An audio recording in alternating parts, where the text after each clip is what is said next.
Décideurs engagés, l'émission TV de l'Hémicycle animée par Arnaud Ardouin qui déshabille les décideurs.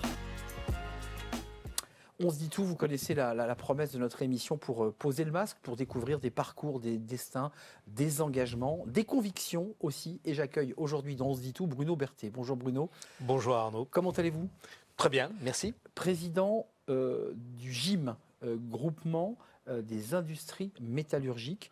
Et puis vous êtes aussi chef d'entreprise. Et puis des activités au sein du ministère de la Défense. On en parlera avec vous. J'ai envie de commencer par cela parce que il y a évidemment ce que vous allez nous dire de l'industrie et de la souveraineté nationale et de l'importance d'avoir une industrie. Et puis il y a aussi ce que vous avez fait auparavant au sein du ministère des Armées. Une de votre missions, c'était être l'adjoint du chef d'état-major pour penser l'armée de demain, donc imaginer les guerres de demain. Alors, c'était un peu ça, effectivement. C'est un peu ça. Pour l'armée de l'air, il y a maintenant longtemps, malheureusement, il y a 15 ans, en fait, j'avais eu une formation.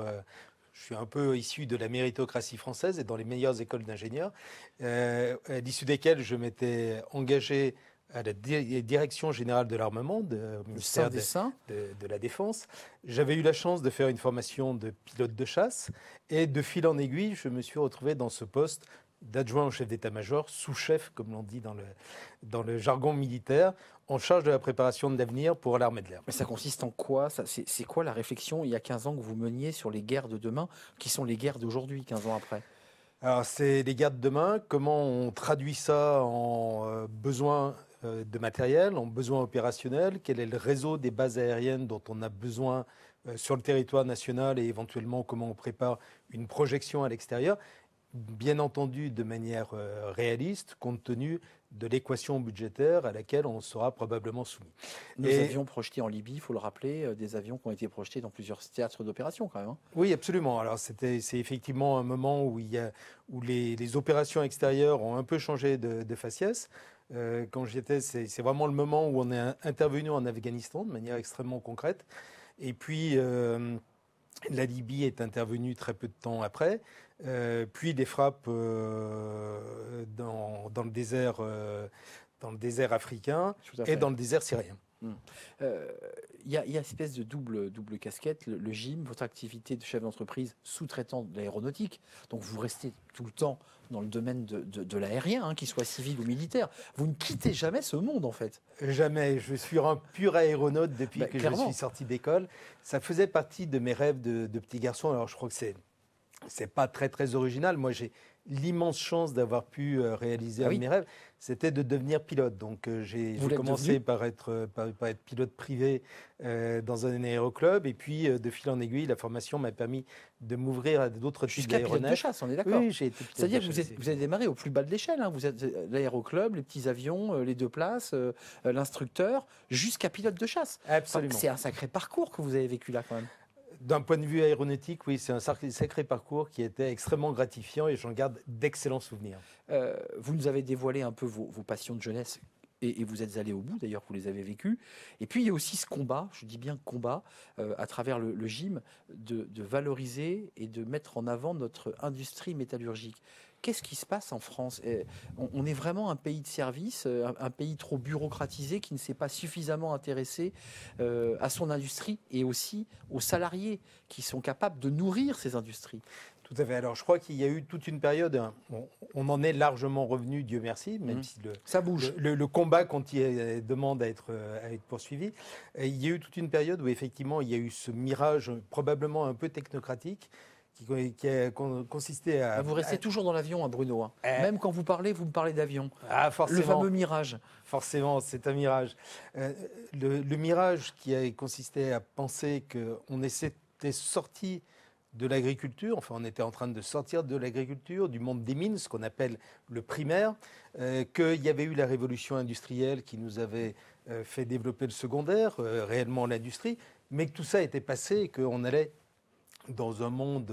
tous dans les bureaux. Superbe, tous dans les bureaux ou derrière un comptoir, à faire des services et que finalement l'industrie, les différents éléments seraient rejetés dans un monde un peu extérieur qui serait heureux de nous fournir ces éléments. On se rend compte aujourd'hui que c'est une erreur fondamentale. Sans industrie, il n'y a pas d'autonomie, il n'y a pas de vraie vie possible. Ce qui ne veut bien sûr pas dire renoncer au service. C'est une complémentarité que l'on doit viser. Concrètement, c'est votre bataille aujourd'hui, parce qu'il y a vos engagements et votre passion pour l'aéronautique, mais il y a aussi ce sujet de souveraineté, qui d'ailleurs fait écho à votre engagement au sein du ministère des Armées. C'est quoi? Qu'est-ce qu'on doit faire pour sauver notre industrie? Parce qu'on nous dit régulièrement tout va bien, tout marche très bien. Non, tout marche pas très bien. On a une industrie qui a été quand même externalisée en grande partie en Asie. Une grande partie de nos produits sont faits. Comment on fait pour remettre de l'industrie en France? Alors, je crois qu'il faut, de manière rationnelle, se poser la question de pourquoi l'industrie est partie.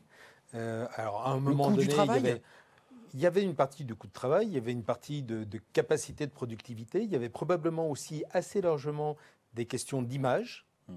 Et ça, je peux en parler d'autant plus facilement, finalement, que, comme vous le soulignez, je suis un petit peu aéronaute. Et l'industrie aéronautique, finalement, est un des rares domaines d'excellence industrielle qu'on a gardé, qui soit resté, alors pas totalement, ouais. C'est un business qui est complètement mondialisé, on a des sous-traitants en Chine, mais c'est un business qui est resté en France parce que c'était un domaine d'excellence.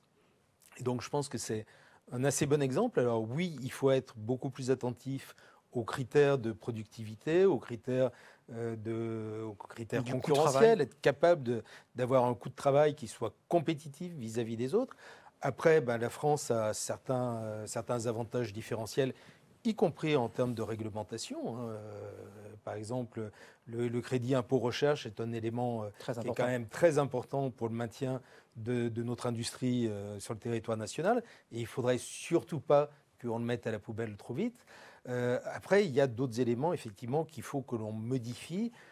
La crise du Covid nous a bien montré que la mondialisation heureuse était peut-être en leurre. Avant de nous tourner vers la question de l'ESCAR, qui est notre deuxième rubrique, j'aimerais vous poser une question toute simple. Quand vous fermez la porte de votre entreprise et puis du groupement des industries métallurgiques, vous avez quel livre sur votre table de chevet? Alors ça dépend beaucoup de la période. J'ai tendance à lire pas mal, effectivement, entre les grands classiques. Et j'aime bien me replonger dans des classiques, je dirais, de l'Antiquité. On y apprend beaucoup de choses. On y apprend beaucoup de choses, jusqu'à des livres extrêmement récents. Peu de polar, finalement, je suis pas très... Mais de la littérature. Pas très polar. Pas mal de littérature, un peu de biographie aussi, parce que l'exemple est toujours salutaire. Ouais, envie de vous évader aussi, pas uniquement en prenant de l'altitude, mais aussi en lisant des livres. Pas uniquement des livres d'avion. Pas exactement. C'est pour ça que je vous posais la question, pour savoir si vous aviez que des livres d'avion sur votre table de chevet. Bruno Berthet, on va passer à la question de l'ESCA, créateur d'avenir, une école qui forme les managers. On découvre la question juste après le jingle.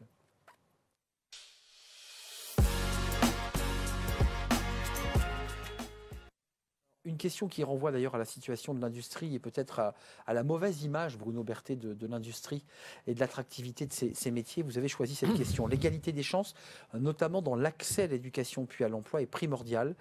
Quel dispositif vous mettez en place pour accompagner justement les talents issus de milieux défavorisés vers la réussite académique et je rajouterais vers les métiers de l'industrie, plus adaptés à votre situation? Oui, absolument. Alors, effectivement, je crois que l'industrie a pâti de points d'attractivité, de visibilité.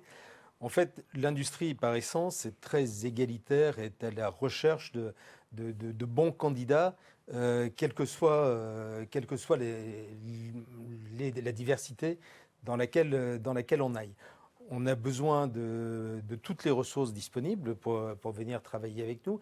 Et dans les exemples que je peux vous donner, en fait, le GIM avec le CESI, qui est un organisme de formation, dès 1989, c'est l'année où la loi a autorisé cela, a créé un centre de formation délivrant des diplômes du 3e cycle, c'est-à-dire de l'apprentissage qui permettait de devenir ingénieur. Ça s'appelle le CEFIPA. Et on a aujourd'hui un véritable escalier social avec ce CEFIPA. Sans faire de métaphore, c'est la même histoire que quand vous démarrez en aéroclub dans un 2 places pour finir pilote de chasse. Très honnêtement, moi j'ai plutôt été gâté non, mais par la République. C'est partir de loin pour arriver très haut. Dans l'évolution, je pense que malgré tout, on peut éventuellement en parler. Au CEFIPA, aujourd'hui, 2/3 des ingénieurs diplômés par le CEFIPA ont des parents qui n'avaient le baccalauréat ni l'un ni l'autre. C'est ça l'ascension sociale. Et de devenir ingénieur, même si ses parents n'ont pas eu eux-mêmes d'accès d'accès au baccalauréat bac. Et devenir ingénieur, et si possible, ingénieur bien sûr dans l'industrie où nous avons besoin de telles ressources.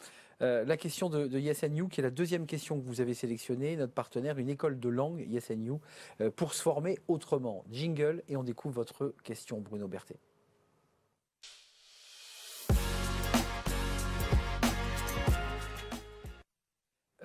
Là, ça fait là aussi écho à la question que vous avez choisie. L'attractivité, le manque de talent formé est un frein à la reprise d'activité dans beaucoup de secteurs et dans le secteur de l'industrie d'ailleurs. Quelle est votre vision sur ce sujet?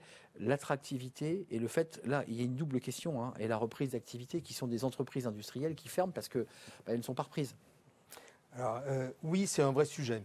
Cela dit, je pense que l'on dit un peu trop rapidement, et quand je dis on, c'est y compris au sein de nos milieux patronaux, industriels, on dit trop facilement qu'on manque de talent. À nous d'aller les chercher aussi, ces talents, à nous de susciter les vocations. En fait, le rôle d'un industriel, c'est de s'adapter à la situation qu'il constate. Ce qui est extrêmement difficile, c'est vrai, c'est peut-être ce qu'on vit actuellement, je vais y revenir, c'est des situations qui évoluent extrêmement vite, de manière anormalement rapide. Alors, c'est le cas notamment dans l'aéronautique, qui a été très impacté par le Covid et qui aujourd'hui, au contraire, redémarre de manière très dynamique. On a besoin de recruter. On se rend compte aujourd'hui que le recrutement est difficile. On va pour partie s'y adapter. Ça va prendre un tout petit peu de temps. Donc, sur le moment, c'est un sujet qui est compliqué. À nous d'adapter les organisations, à nous d'être plus attractifs, y compris en termes de salaire. Et ça me donne l'occasion de souligner que l'industrie est un secteur qui, globalement, paye plutôt très bien par rapport à plein d'autres secteurs. Donc, à nous d'avoir ces facteurs d'attractivité pour attirer les talents dont on a besoin. L'industrie n'est bien sûr plus un secteur qui est rebuté par la diversité. On embauche aujourd'hui vraiment dans toutes les catégories. Et les salaires, comme je disais, sont plus que concurrentiels. Bruno Berthet, on termine notre émission et vous le savez par la question de l'hémicycle. Alors là, c'est intéressant parce que le poids que vous pesez au sein du gym a une influence et vous rencontrez évidemment les députés, vous leur expliquez et vous faites de la pédagogie, une forme de lobbying évidemment. Eh bien, c'est la question de l'hémicycle et vous allez pouvoir poser la question face à la caméra. Je sais que vous les rencontrez, ces députés et ces ministres. Et ce ministre, j'imagine Roland Lescure, qui est en charge de l'industrie, pour lui faire partager votre point de vue. Vous avez la caméra face à vous, vous pouvez les interpeller directement au nom de l'hémicycle. Merci. Merci Arnaud. En fait, ce sur quoi je voudrais insister aujourd'hui un tout petit peu, c'est le besoin de clarification, le besoin de responsabilisation qui me paraît encore plus important aujourd'hui qu'hier. Nous sommes de plus en plus dans des processus qui sont compliqués. Toutes les fois qu'on prétend les simplifier, en fait, on a plutôt tendance à rajouter une couche de complexité. Au-delà de la simplification, je crois qu'il est fondamental que dans toutes nos actions, dans tous nos mouvements, la finalité soit réellement claire. Que l'on sache qui est responsable, vers quoi on veut aller. Et donc, ce que je voudrais souligner, ce à quoi j'appelle, c'est une clarification de nos processus. Qu'on ne parle plus de prérogatives, qu'on parle de responsabilité et qu'on sache qui est chargé de faire quoi. On parle beaucoup du feuilletage politique. On constate d'ailleurs le même feuilletage dans les organisations patronales. J'essaye de balayer devant notre porte. Clarifions les responsabilités des uns et des autres.